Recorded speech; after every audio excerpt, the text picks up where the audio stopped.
আসসালামু আলাইকুম। নির্বাচন নিয়ে যখন তুমুল একটা ঘোরতর অনিশ্চয়তা সব দিক থেকেই, ঠিক সেই মুহূর্তে আমাদের প্রধান নির্বাচন কমিশনার এএমএম নাসির উদ্দিন দেখা করেছেন, সাক্ষাৎ করেছেন প্রধান উপদেষ্টা ডক্টর মোহাম্মদ ইউনূসের সঙ্গে। এটুকুই প্রধান উপদেষ্টার প্রেস উইং থেকে জানানো হয়েছে। তবে তাদের মধ্যে কী আলোচনা হয়েছে, প্রধান উপদেষ্টা কোনো ধরনের নির্দেশ দিয়েছেন কিনা সে সম্পর্কে বিস্তারিত প্রধান উপদেষ্টা প্রেস উইং থেকে জানানো হয়নি। তবে আলোচনা তো নিশ্চয়ই কিছু হয়েছে, নির্দেশনা কিছু দিয়েছেন, এটুকু তো আমরা সবাই বুঝতে পারছি। কী সেই নির্দেশনা তা নিয়েও নানান ধরনের গুঞ্জন শুরু হয়েছে। আমরা এও জানি যে গত 13ই জুন লন্ডনে বিএনপির শীর্ষ নেতা তারেক রহমানের সঙ্গে প্রধান উপদেষ্টার যে বৈঠক হয়েছিল, সেই বৈঠক থেকে দুই পক্ষের একটা সমঝোতা, সেখান থেকে সরকারের পক্ষ থেকে জানানো হয়েছিল যে ফেব্রুয়ারিতে নির্বাচন হতে পারে, তবে শর্ত সাপেক্ষে নিশ্চয়ই সেটি জানানো হয়েছিল যদি যাবতীয় প্রস্তুতি সম্পন্ন হয় আওয়ামী লীগের নেতাকর্মীদের বিচারের ক্ষেত্রে এবং সংস্কারের ক্ষেত্রে।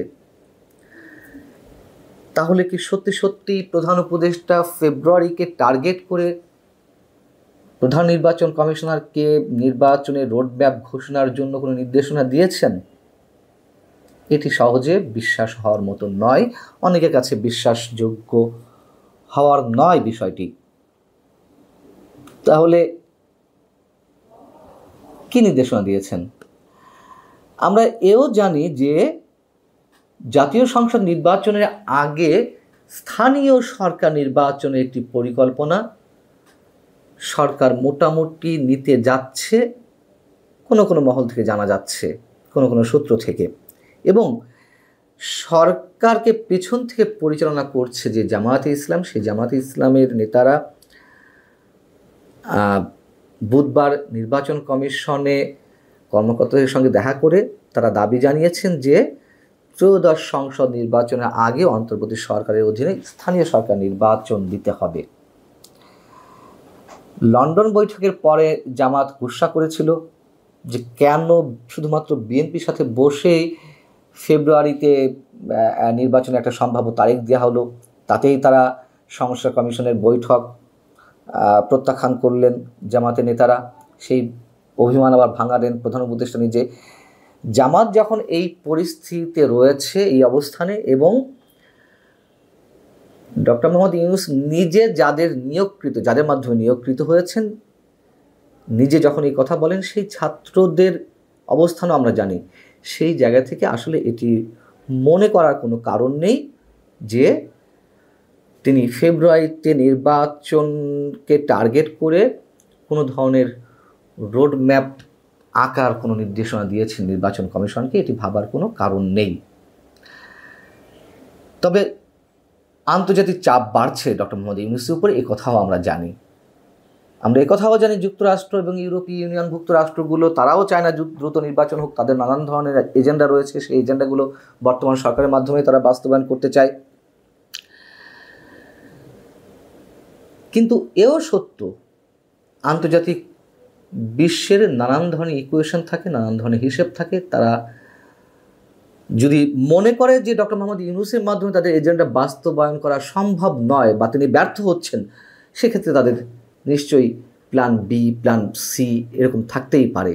সেই জায়গা থেকে তারা নির্বাচনের জন্য আবার নতুন করে চাপ দিতেও পারে, অস্বাভাবিক কিছু নয়।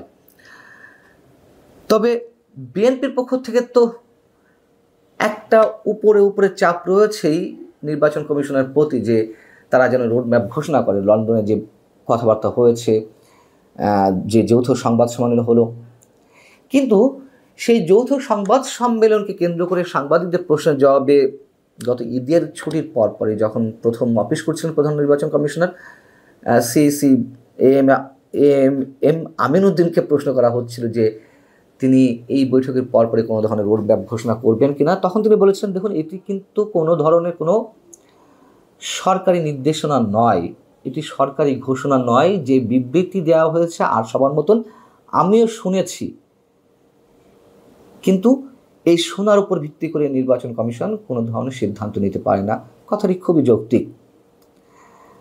এবং তার কথার পরে বিএনপির স্থায়ী কমিটির সদস্য সালাউদ্দিন আহমেদ সরকারের প্রতি আহ্বান জানিয়েছিলেন যে সরকারের পক্ষ থেকে যেন ইসিকে নির্দেশ দেওয়া হয়, নির্বাচন কমিশনকে যেন জানানো হয় যে হ্যাঁ, সরকার এমন একটি সিদ্ধান্ত নিয়েছে, সেই লক্ষ্যে যেন তারা কাজ করে।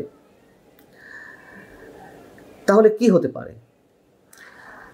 আমার একান্ত ব্যক্তিগত ধারণা, যেহেতু একটা চাপ রয়েছে, যেহেতু মানুষের প্রচণ্ড রকমের অবিশ্বাস, সন্দেহ, সংশয় রয়েছে সরকারের প্রতি, এবং বিএনপিরও একটি প্রেস্টিজিয়াস ইস্যু যে তারেক রহমান তাহলে কি করলেন, কি সমঝোতা করলেন, সেই জায়গা থেকে আমার ধারণা প্রধান নির্বাচন কমিশনার দু একদিনের মধ্যে সাংবাদিকদের সাথে যে কোনো বিষয়ে আলাপকালে তিনি হয়তো সান্ত্বনাসূচক কোনো বাণী দিবেন যে আমরা ফেব্রুয়ারিকে সামনে রেখে নির্বাচন আয়োজনে প্রস্তুতি নিচ্ছি। অস্বাভাবিক কিছু না, এটি আমার ধারণা থেকে বলছি, যাতে সব মহল ঠান্ডা থাকে এবং বিএনপির যে প্রেস্টিজিয়াস ইস্যু হয়ে দাঁড়িয়েছে যে বিষয়টি, সেটিও যেন মানে মুখ রক্ষা করা যায়। কিন্তু নিঃসন্দেহে নির্বাচনের স্পষ্ট কোনো দিন তারিখ ঘোষণা দেবে না নির্বাচন কমিশন, আর দেওয়ার কথাও নয়। তার কারণ এর আগেই প্রধান নির্বাচন কমিশনার এএমএম নাসিরউদ্দিন তিনি বলেছেন যে কোনো নির্বাচনের 8 থেকে 10 মাস আগে কখনো তফসিল ঘোষণা হয় না। এটা হয় না, আমরাও জানি, খুব স্বাভাবিক। নির্বাচনের 2 থেকে 3 মাস আগে বড়জোর তফসিল ঘোষণা হতে পারে, এবং সেই বিষয়টি তিনি হাতে রেখেই বলবেন যে আমরা ফেব্রুয়ারিকে সামনে রেখেই আমাদের প্রস্তুতি নিচ্ছি। এখন অনেকে প্রশ্ন করতে পারেন যে তাহলে প্রধান উপদেষ্টা কী করার রয়েছে, সরকারের কী করার রয়েছে তার উপরে আস্থা প্রতিষ্ঠার জন্য মানুষের মধ্যে? ফেব্রুয়ারিতে সত্যি নির্বাচন হবে, এক্ষেত্রে অবশ্যই পথ রয়েছে। প্রধান উপদেষ্টাকে নিজের মুখে জাতির উদ্দেশ্যে ভাষণে অথবা যে কোনো বিবৃতির মাধ্যমে জানাতে হবে যে সরকার সত্যিই ফেব্রুয়ারিতে নির্বাচনের প্রস্তুতি নিচ্ছে এবং সেটিকে সেটিকে টার্গেট করেই রোডম্যাপ ঘোষণা হতে যাচ্ছে সিইসির পক্ষ থেকে। এটা স্পষ্টভাবে জানান দিতে হবে।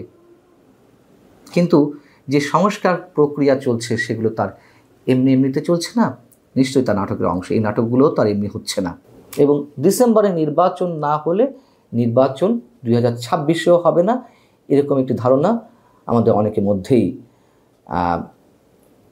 প্রতিষ্ঠিত হয়েছে। এটাও সত্য। ভালো থাকুন সবাই, আল্লাহ হাফেজ।